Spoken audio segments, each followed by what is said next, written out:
ฮัลโหลครับสวัสดีครับพ่อเฮฮาว่างอยู่บ่ว่างอยู่ครับนั่งรอจอคออยู่นี่ครับแม่รัดนั่งโอ้ขายอยู่สวัสดีจ้า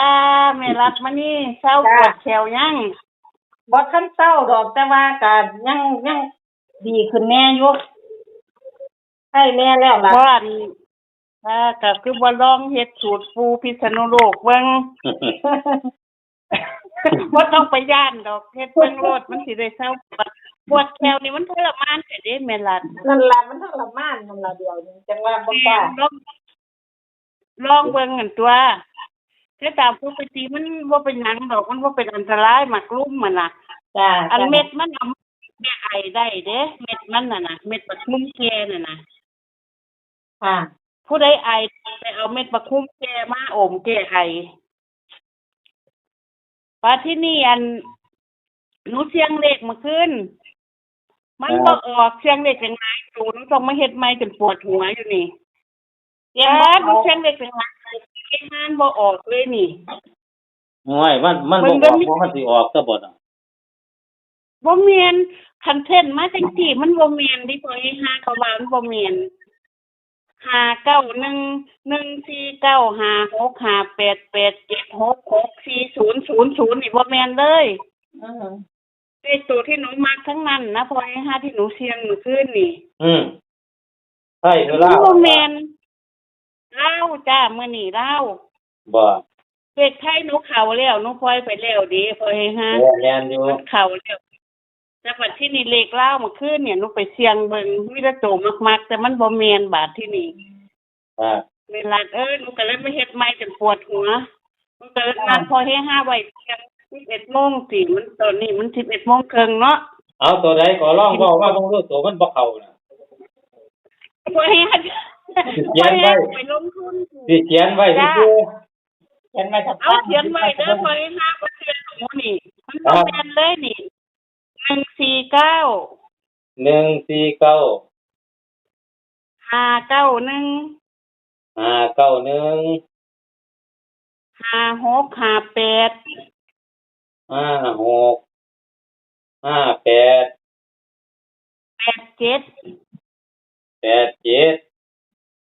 0040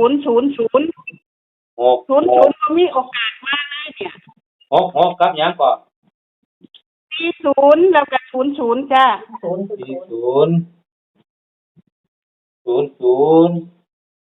เอาเลขพวกนี้บ่มีโอกาสเกิดเลยนี่เอาสาวเ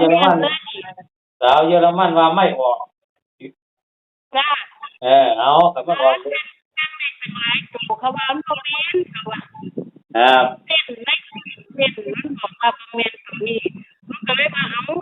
เลขหนูมักมันออกไปเบิดแล้วสิเอาตัวไหนเนาะหนูก็เลยมานับทวนใหม่ที่บัดที่นี่ครับเอาพร้อมกันพอให้5ทวนใหม่จังโดดปวดหัวนี่พร้อมแล้วครับเอากันเอา3ตัวก่อนเนาะค่ะครับ079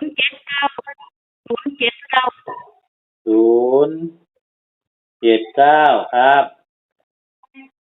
9เอาไว้เบิ่งทีหลังเนาะ90ตัวใดก่อน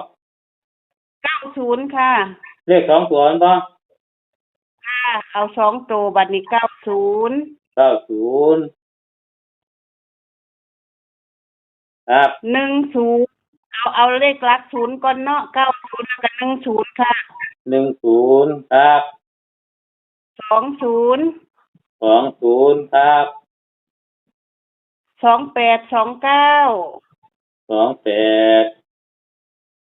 2829ครับ4243ครับ51กันเบิ้ล99กันเบิ้ลกันเบิ้ลคือบ่บ่แม่นหนูเลยเอาเป็น99นะบ่ให้มาตอนนี้ครับกันเบิ้ล99เนาะมีจำนี่ค่ะ3ตัวมีคู่เดียวแม่นบ่ค่ะ079 79บ่เอาแม่นบ่ตัดมันบ่มันตัดมันดอกพอให้มันหลายแล้วมันสิอยู่จังซี่ล่ะ เพราะว่าหนูว่าคันมันมาเล่ามันก็สิไปไทยคันมันมาเล่าแล้วมันก็บ่ไปไทยจังซี่นะเลขตัวนี้เลขมากหนูเนาะหนูไปไทยไปแล้วเป็นบ่ล่ะ ครับ นั่นล่ะเอาซ้ำนี่ล่ะอาที่นี่เน้นเลย เน้นครับ เน้น2829 2829ครับ นี่บ่ตัวมันบ่ 43นี่ล่ะ 43 นี่ล่ะไม่รักเพราะว่าหนูมานั่งเฮ็ดจนปวดหัว อืม เขียนเด็กจังหลายขึ้นมาบ่แม่นสิพอให้5เขียนไว้นั่นล่ะแต่รอรุ่นเด้อบ่เทื่อเส้นหนูเส้นหนูมันมาจังซั่นเนาะโอ้ยเด็กจังหลายตัวพวกแม่หนูมานั่งเฮ็ดใหม่จนปวดหัว ครับ ว่าเอาคันมันบ่ตัวนี้สิแม่นตัวใดให้รุดปากคือมื้อนั้นเด้อแต้มเดียวนั่นน่ะ011นั่นน่ะ จ้ะ อาที่นี่มันบ่แม่นมัน10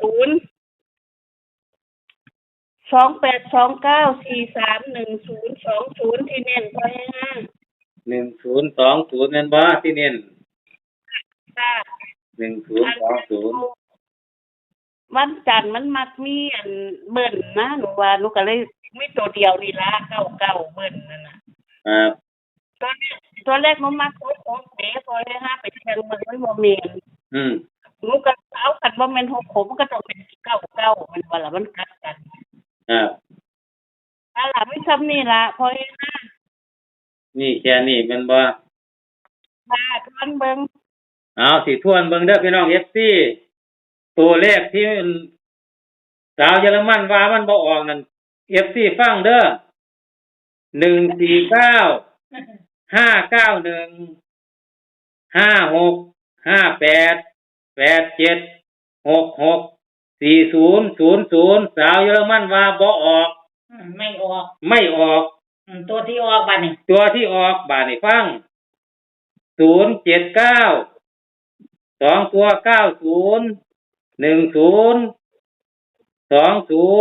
28 29 42 43 51 99เด่นเน้นหนักไปที่10 20 43 28 29ชัดเจนบ่ครับ ค่ากันเบิ่น99เท่านั้น กันเบิ้ล99 ค่ะนี่ซ้ำนี่ล่ะพอให้5 นี่คือชุดมันออกเด้อพี่น้อง ตัวมันสิออก ตัวที่ออก ตัวเรามากกว่าสิไป แม่นเพราะว่าอันที่ไปเชียงเบิ่งโอ้ยมันบ่คือเลยมันเป็นหลายมันก็เป็นจังซี่น่ะนะแม่รัดหนูนั่งมานั่งงงอยู่ขึ้นมาก็ตี5ครึ่งเอาเสียงเด็กมันบ่แม่นมันก็ต้องมาเฮ็ดใหม่ตัวคันนั่งเฮ็ดใหม่ก็ปวดหัว แต่ว่าโอ้ยปวดหัวดีกว่าแม่รัดปวดแขวอยู่ต้องเสียตู้เบิ่งแม่รัดปวดแขวนี่ทุกทีดิแม่รัดต้องเฮ็ดลองเบิ่ง จ้ะ ต้นบักคุมมันมีอยู่บ่ต้นมะลุมมันนะ โอ้ยบ่เอิด จ้าไปเอามาโดดทุกใส่เกลือนั่นน่ะมันบ่เป็นหยังดอกมันบ่อันตรายขนาดอันเม็ดแห้งมันเขายังไปอมแก้ไอเลย ครับแม่นอยู่ ไอนี่ก็ทรมานเอาอันนี้ล่ะ ครับเอา เบิ่ง ถ่ายคลิปแล้วเด้อบาดนี้ การขอให้ FC เพิ่นโชคดีกดไลค์กดแชร์ให้พ่อให้ห้ากับแม่รัฐมณีได้เด้อผิดพลาดประการใดหนูก็มาถามเส้นหนูเนาะเราบ่ได้มีสูตรขนาดเสียงเด็กทั้งหลายตัวยังว่าบ่แม่นลองเบิ่งเด้อบ่เชื่อว่าเส้นหนูมันแม่นบ่แม่นบ่ ครับ อันบ่เข้าก็อันขอโทษขออภัยถ้าหนูมั่นใจอยู่ว่ามันเป็นเลขมาตามเส้นบ่ได้มีสูตรบัดล่ะก็ติดตามไปเรื่อยๆเนาะมันต้องมีวันของเฮาล่ะแต่มื้อนี้หนูมั่นใจอยู่วันที่เข้าดูนำให้ปวดหัว ครับ ก็ขอบคุณหลายๆเด้อพอให้ห้า ครับผมขอบคุณ เวลาเด้อบอก FC ติดตามหนูไปเรื่อยๆเดี๋ยวมันก็สิรวยดอกหนูดวงดีนะหนูราศีเมษหนูก็เอาอายุหนูเพราะว่าหนูคิดว่ามันบ่ได้ออกมันสิออกวันพุธคือแต่ว่าหนูบอกเพื่อให้ห้าว่ามันสิมาวันจันทร์ไปเชียงเบิ่งแล้วมันแม่นมันบ่ล่ะ ครับ ต้องรอพุธบัดที่นี่วันพุธจะมากันไหมแต่มื้อนี้เอาโชคไปก่อนขอให้ทุกท่านโชคดีขอบพระคุณหลายๆเด้อแม่รัฐเอ้ยขอให้เศร้าปวดแขวสวัสดี ครับขอบคุณครับ